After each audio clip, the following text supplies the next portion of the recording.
Let's make రాగి ముద్ద today. ప్రతిరోజు మార్నింగ్ బ్రేక్ఫాస్ట్ లో ఇడ్లీ, పూరి, దోశ, ఒగ్గాని అంటూ బోర్ కొట్టేసింది భయ్య. అందుకే ఈ రోజు మన రాయలసీమ చరిత్ర ఉట్టిపడేలా నేను రాగి ముద్ద తినాలని ఫిక్స్ అయ్యా.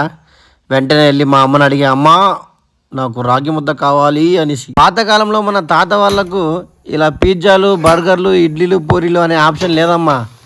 వాళ్ళు ఎంతసేపు అయినా రాగి సంగటి, రాగి ముద్ద తిని బతికిన వాళ్ళే. ఆలస్యం దేనికి, ఈరోజు రాగి ముద్ద ఎలా చేయాలో తెలుసుకుందాము.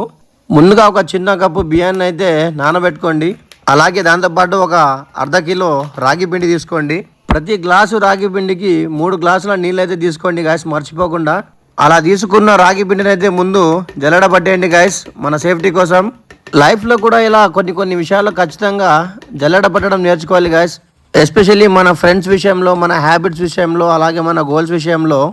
ఒక పక్క జల్లెడ పడుతూనే ఇంకోవైపు స్టవ్ మీద ఒక పెద్ద పాత్ర పెట్టుకొని అందులో నీళ్లు వేసేయండి గాయస్. నీళ్లు బాగా మరిగిన తర్వాత మనం ఇంతకుముందే నానబెట్టుకున్న రైస్ని అయితే అందులో వేసేయండి. అలా వేసుకున్న రైసు బాగా ఉడికే వరకు పొయ్యి మీద అలానే వదిలేయండి. ఆ రైస్ ఉడికేలోపు మనమైతే ముందుగా మనం జల్లెడ పెట్టి పెట్టుకున్న రాగి పిండిలో తగినంత నీరు పోసుకుని బాగా కలుపుకోండి గాయస్. పిండి ఎలా కలపాలంటే మనము అమ్మాయిలతో పులిహోర కలుపుతాం కదా గాయస్, అలా కలపాలి. ప్రతి గ్యాంగ్లో అమ్మాయిలతో పులిహోర కలిపేవాడైతే ఒకడు ఉంటాడు గాయస్, వాడిని ఈ వీడియో కింద ట్యాగ్ చేయండి. ఇప్పటి వరకు నేను చేస్తున్న వీడియోలు మీరు చూసుకున్నట్లయితే తప్పకుండా ఈ వీడియోని లైక్ చేయండి, షేర్ చేయండి, అలాగే నా ఛానల్ని సబ్స్క్రైబ్ చేసుకోండి గాయస్. మాటల్లో అయితే అన్నం అయితే ఉడికిపోయింది. దాంట్లో కొద్దిగా సరిపడినంత ఉప్పు వేసుకోండి. ఇప్పుడు మనం ఆల్రెడీ కలిపి పెట్టుకున్న రాగి పిండి మిశ్రమాన్ని అయితే పాత్రలో వేసేయండి గాయస్.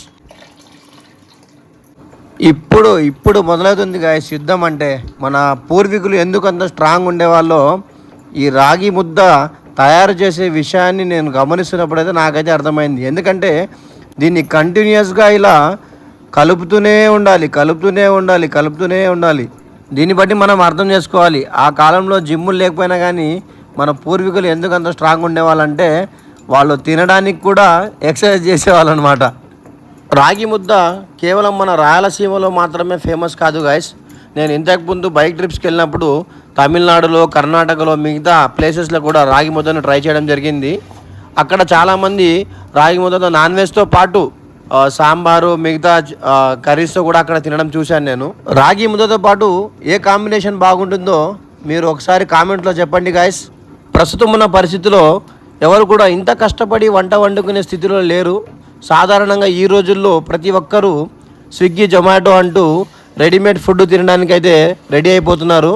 స్విగ్గీ, జొమాటో జోలికి పోకుండా ఒక్కరోజు మీకు ఎప్పుడైనా టైం దొరికినప్పుడు ఖచ్చితంగా మీ చేతులతో రాగి ముద్ద చేసుకొని తిని ఆనందించండి గాయస్.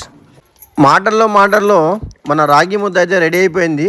ఇప్పుడు దీన్ని స్టవ్ మీద నుంచి కిందకి దించేసి ఒకసారి అయితే బాగా కలుపుకోవాలి గాయస్. అలా 15 నిమిషాలు కుస్తీ పడిన తర్వాత మొత్తానికైతే మన రాగి ముద్ద తయారైపోయింది గాయస్.